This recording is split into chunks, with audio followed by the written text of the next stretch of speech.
বিসমিল্লাহির রহমানির রহিম।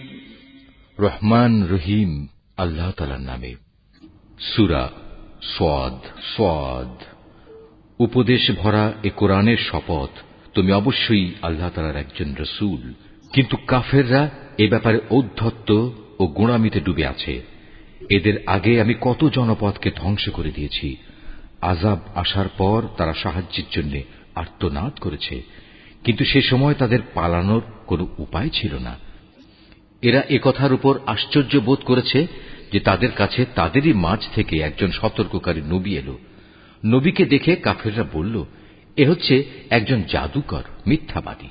সে কি অনেক মাবুদকে একজন মাবুদ বানিয়ে নিয়েছে? এটা তো এক আশ্চর্যজনক ব্যাপার ছাড়া কিছুই নয়। তাদের সর্দাররা এই বলে মজলিস থেকে সরে পড়ল, যাও, তোমরা তোমাদের দেবতাদের ইবাদতের উপরই ধৈর্য ধারণ করো। নিশ্চয়ই এর দাওয়াতের মধ্যে কোনো অভিসন্ধি লুকোনো রয়েছে। আমরা তো এসব কথা আগের বিধান খ্রিস্টবাদের মধ্যে শুনিও নি। আসলে এ একটি মন গড়া উক্তি ছাড়া আর কিছুই নয়। আমাদের মধ্যে সেই কি একমাত্র ব্যক্তি যার উপর উপদেশসমূহ নাজিল হল? মূলত ওরা তো আমার নাজিল করা উপদেশ এ কোরআনের ব্যাপারেই সন্দিহান।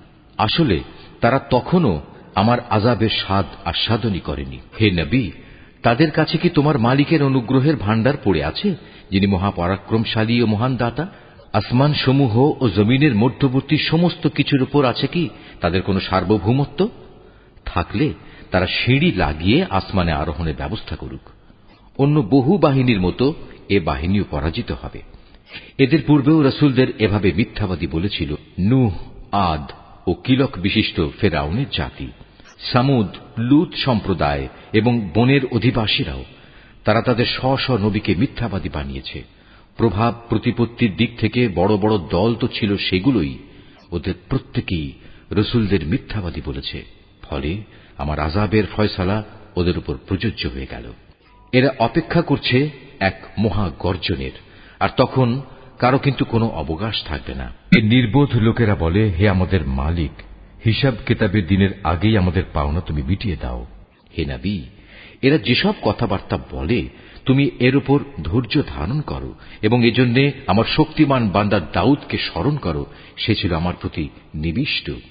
আমি পর্বতমালাকে তার বশীভূত করে দিয়েছিলাম, তাই এগুলোও সকাল সন্ধ্যায় তার সাথে সাথে আমার পবিত্রতা ও মহিমা ঘোষণা করত।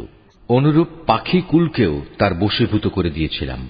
তারা তার পাশে জড়ো হতো। এদের সকলেই জিকিরে তার অনুসারী ছিল। আমি তার সাম্রাজ্যকে সুদৃঢ় করেছিলাম এবং সে সাম্রাজ্য চালাবার জন্য তাকে প্রজ্ঞা ও সর্বোত্তম বাগ্মিতার শক্তি দান করেছিলাম। হে নবী, তোমার কাছে কি সে বিবদমান লোকদের কাহিনী পৌঁছেছে যখন ওরা উভয়ই প্রাচীর টপকে তার ইবাদতখানায় প্রবেশ করল? যখন তারা দাউদের সামনে হাজির হল, তখন সে এদের কারণে একটু ভীত হয়ে পড়ল। ওরা বলল, হে আল্লাহর নবী, আপনি ভীত হবেন না। আমরা হচ্ছি বিবদমান দুটো দল। আমাদের একজন আরেকজনের উপর জুলুম করেছে। অতএব আপনি আমাদের মাঝে ন্যায় বিচার করে দিন। কোন রকম নাইনসাফি করবেন না। আমাদের সহজ সরল পথ দেখিয়ে দিন। আসলে এ হচ্ছে আমার ভাই। এর কাছে ৯৯টি দুম্বা আছে, আর আমার কাছে আছে মাত্র একটি। এ সত্ত্বেও সে বলে, আমাকে তোমার এ দুম্বাটিও দিয়ে দাও। সে কথায় কথায় আমার উপর বল প্রয়োগ করে। বিবাদের বিবরণ শুনে সে বলল, এ ব্যক্তি তোমার দুম্বাটি তার দুম্বাগুলোর সাথে যুক্ত করার দাবি করে তোমার উপর জুলুম করেছে। আসলে যৌথ বিষয় আশয়ের অংশীদাররা অনেকেই একে অন্যের উপর এভাবে জুলুম করে। জুলুম করে না কেবল সে সকল লোকেরা যারা আল্লাহ তাআলার উপর ঈমান আনে এবং নেক কাজ করে, যদিও এদের সংখ্যা নিতান্ত কম। দাউদ বুঝতে পারল। তাকে পরিশুদ্ধ করার জন্য এ কাহিনী দ্বারা এতক্ষণ ধরে আমি তাকে পরীক্ষা করছিলাম। মূল ঘটনা বুঝতে পেরে অতঃপর সে তার মালিকের কাছে ক্ষমা প্রার্থনা করল এবং সে পরাক্রমশালী আল্লাহ তাআলার সামনে সাজদায় লুটিয়ে পড়ল এবং সে আমার দিকে ফিরে এলো। অতঃপর আমি তাকে ক্ষমা করে দিলাম। অবশ্যই আমার কাছে তার জন্য উচ্চ মর্যাদা ও সুন্দরতম আবাসস্থল রয়েছে। আমি দাউদকে বললাম, হে দাউদ, আমি তোমাকে এই জমিনে আমার খলিফা বানালাম। অতএব তুমি মানুষদের মাঝে ন্যায় বিচার করো এবং কখনো নিজের খেয়াল খুশির অনুসরণ করো না। তেমনটি করলে এ বিষয়টি তোমাকে আল্লাহ তাআলার পথ থেকে বিচ্যুত করে দেবে। আর যারাই আল্লাহ তাআলার পথ থেকে বিচ্যুত হয়ে গোমরা হয়ে যায়, তাদের জন্য অবশ্যই জাহান্নামের কঠিন শাস্তি রয়েছে, কেননা তারা মহাবিচারের এই দিনটি ভুলে গেছে। আমি আসমান, জমিন এবং এ উভয়ের মধ্যবর্তী স্থানে যা কিছু আছে তার কোনো কিছুই অনর্থক সৃষ্টি করিনি। এটা তো সেসব মূর্খ লোকদের ধারণা যারা সৃষ্টিকর্তাকেই অস্বীকার করে, আর যারা এভাবে অস্বীকার করেছে তাদের জন্য জাহান্নামের দুর্ভোগ রয়েছে। যারা ঈমান এনেছে এবং নেক কাজ করেছে, আমি কি তাদের সেসব লোকের মতো করে দেব যারা জমিনে বিপর্যয়কারী সেজে বসে আছে? অথবা আমি কি পরহেজগার লোকদের গুনাহগারদের মতো একই দলভুক্ত করব? আমি এ মোবারক গ্রন্থটি তোমার উপর নাজিল করেছি যাতে করে মানুষ এর আয়াতসমূহের ব্যাপারে চিন্তা গবেষণা করতে এবং জ্ঞানবান লোকেরা তা থেকে উপদেশ গ্রহণ করতে পারে। আমি দাউদকে ছেলে হিসেবে সুলাইমান দান করেছি। সে ছিল আমার উত্তম একজন বান্দা। সে অবশ্যই ছিল তার মালিকের প্রতি নিষ্ঠাবান।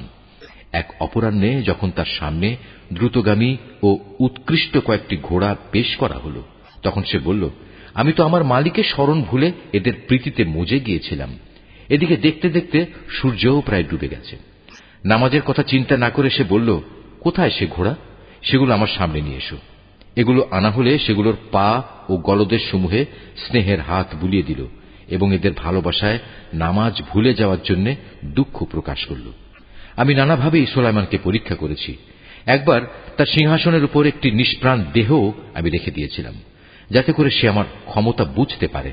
অতঃপর সে আরো বেশি আমার দিকে ফিরে এলো। সে আরো বলল, হে আমার মালিক, যদি আমি কোনো ভুল করি তুমি আমাকে ক্ষমা করো। তুমি আমাকে এমন এক সাম্রাজ্য দান করো যা আমার পরে আর কেউ কোনো দিন পাবে না।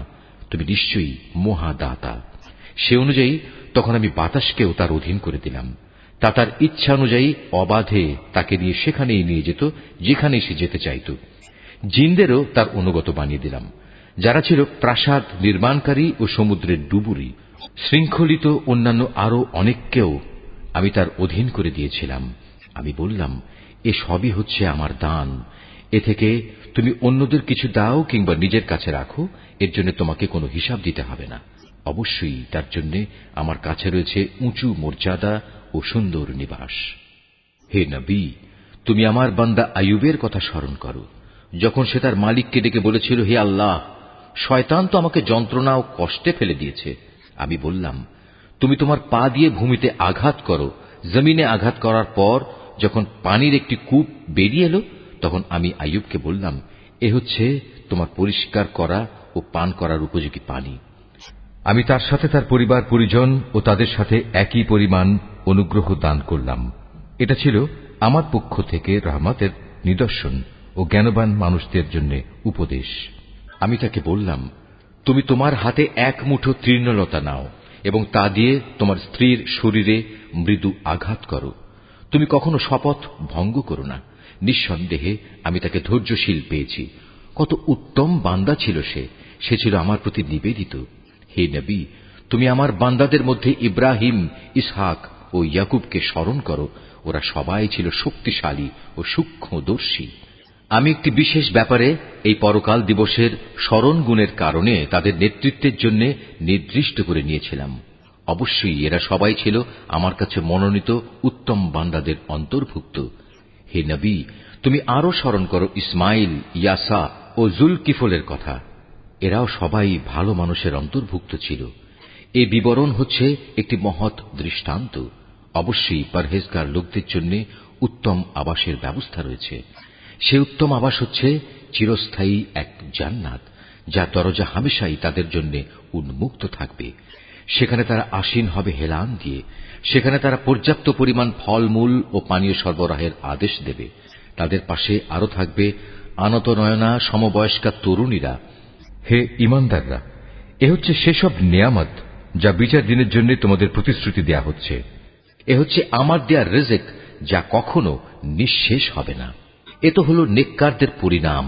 অপরদিকে বিদ্রোহী পাপীদের জন্য থাকবে নিকৃষ্টতম ঠিকানা, জাহান্নাম, যেখানে তারা গিয়ে প্রবেশ করবে। কত নিকৃষ্ট নিবাস এটি! এ হচ্ছে তাদের পরিণাম। অতএব তারা তা আস্বাদন করুক ফুটন্ত পানি ও পুঁজ। তাদের জন্য রয়েছে এ ধরনের আরো বিভৎস শাস্তি। যখন দলপতিরা অনুসারীদের জাহান্নামের দিকে আসতে দেখবে, তখন বলবে, এ হচ্ছে আরেকটি বাহিনী যারা তোমাদের সাথে জাহান্নামে প্রবেশ করার জন্য তেড়ে আসছে, আল্লাহ তাআলার অভিসম্পাদ তাদের উপর। তাদের জন্য কোন রকম অভিনন্দনের ব্যবস্থা এখানে নেই। এরা জাহান্নামে গিয়ে পতিত হবে। তারা দলপতিদের বলবে, বরং তোমাদের উপরও আল্লাহর পক্ষ থেকে অনুরূপ অভিসম্পাদ। আজ এখানে তোমাদের জন্যই তো কোনো অভিনন্দন নেই। তোমরাই তো আমাদের এ মহা বিপদের সম্মুখীন করেছ। কত নিকৃষ্ট তাদের এই আবাসস্থল। যারা এদের অনুসরণ করেছে তারা বলবে, হে আমাদের মালিক, যে ব্যক্তি আজ আমাদের এ দুর্গতির সম্মুখীন করেছে, জাহান্নামে তুমি তার শাস্তি দ্বিগুণ বাড়িয়ে দাও। তারা আরো বলবে, এ কি হলো আমাদের, আজ জাহান্নামে আমরা সেসব মানুষদের দেখতে পাচ্ছি না কেন, যাদের আমরা দুনিয়ায় খারাপ লোকদের দলে শামিল মনে করতাম? তবে কি আমরা তাদের অহেতুকী ঠাট্টা বিদ্রুপের পাত্র মনে করতাম? না আমাদের দৃষ্টিশক্তি তাদের কিছুই দেখতে পাচ্ছে না? জাহান্নামীদের নিজেদের মাঝে এ বাক বিতণ্ডা সেদিন হবে অবশ্যম্ভাবী। হে নবী, এদের বলো, আমি তো জাহান্নামের একজন সতর্ককারী মাত্র। আল্লাহ তাআলা ছাড়া অন্য কোনো মাবুদ নেই। তিনি একক, তিনি মহাপরাক্রমশালী। তিনি আসমান ও জমিনের মালিক। মালিক তিনি এ দুয়ের মাঝে যা কিছু আছে তারও। তিনি প্রচুর ক্ষমতাশালী ও মহা ক্ষমাশীল। তাদের তুমি বলো, এ কিয়ামত হচ্ছে মূলত একটি বড় ধরনের সংবাদ, আর তোমরা কিনা এ থেকে মুখ ফিরিয়ে নিচ্ছ। হে নবী, তুমি বলো, আমার তো ঊর্ধ্ব জগৎ ও তার বাসিন্দা ফেরেশতাদের সম্পর্কে কিছুই জ্ঞান ছিল না, বিশেষ করে যখন তারা মানুষ সৃষ্টির বিষয় নিয়ে আল্লাহ তাআলার সাথে বিতর্ক করছিল। এ তো আমাকে ওহী করে জানিয়ে দেয়া হয়েছে। আমি হচ্ছি তোমাদের জন্য একজন সুস্পষ্ট সতর্ককারী। স্মরণ করো, যখন তোমার মালিক ফেরেশতাদের বলেছিলেন, আমি মাটি থেকে মানুষ বানাতে যাচ্ছি। যখন আমি তাকে বানিয়ে সম্পূর্ণ সুঠাম করে নেব এবং ওতে আমার কাছ থেকে জীবনের সঞ্চার করব, তখন তোমরা তার প্রতি সেজদা অবনত হবে। অতঃপর ফেরেশতারা সবাই তাকে সেজদা করল, একমাত্র ইবলিস ছাড়া। সে অহংকার করল এবং সে কাফেরদের অন্তর্ভুক্ত হয়ে গেল।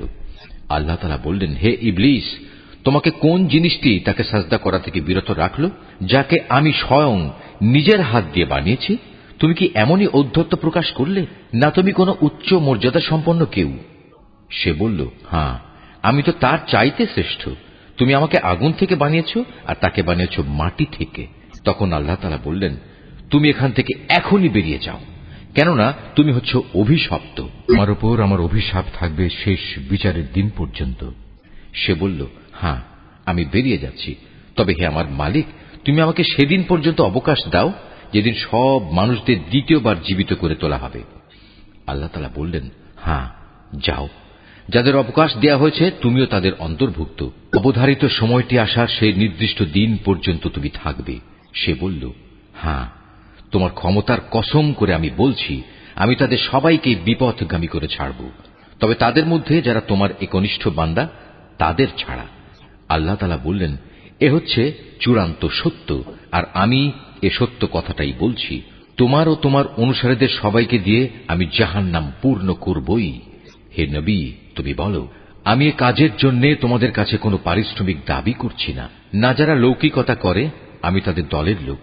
এ কোরআন হচ্ছে সৃষ্টিকুলের মানুষদের জন্য একটি উপদেশ মাত্র। কিছুকাল পর কিয়ামত সংঘটিত হলে তোমরা অবশ্যই তার সত্যতা সম্পর্কে